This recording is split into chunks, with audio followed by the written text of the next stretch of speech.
आज हम officially start कर रहे हैं लाइटिंग इंस्टॉलेशन का काम।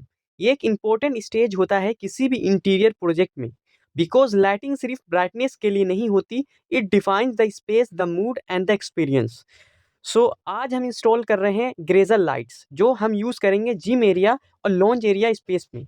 इनमें कुछ लाइट्स नॉन डिमेबल हैं और कुछ dimmable, depending on how the space is going to be used. Gym area में लाइटिंग का रिक्वायरमेंट डिफरेंट होता है। वहाँ पे हमको चाहिए कंसिस्टेंट यूनिफॉर्म लाइट जो वर्कआउट के टाइम डिस्ट्रैक्शन ना क्रिएट करे, इसलिए कुछ ग्रेजर लाइट्स नॉन डिमेबल रखी गई हैं। लॉन्च एरिया के लिए मूड लाइटिंग इंपॉर्टेंट होती है, इसलिए वहाँ पे डिमेबल ग्रेजर लाइट्स यूज़ हो रही हैं, जहाँ ब्राइटनेस को रिक्वायरमेंट के हिसाब से एडजस्ट किया जा सकता है।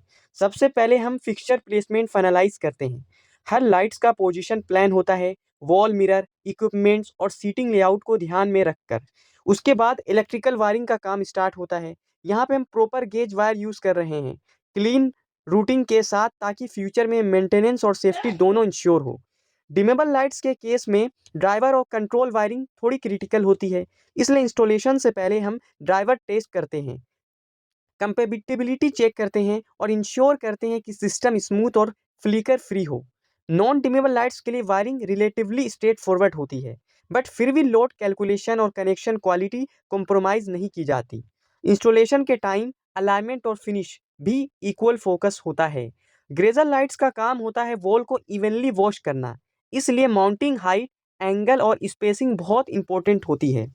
इस स्टेज पे जो डिटेलिंग और प्लानिंग होती है, वही फाइनल आउटपुट डिसाइड करती है।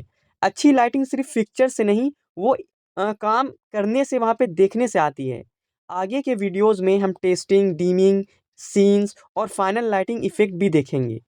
तो stay tune, because this is where the space actually starts becoming alive.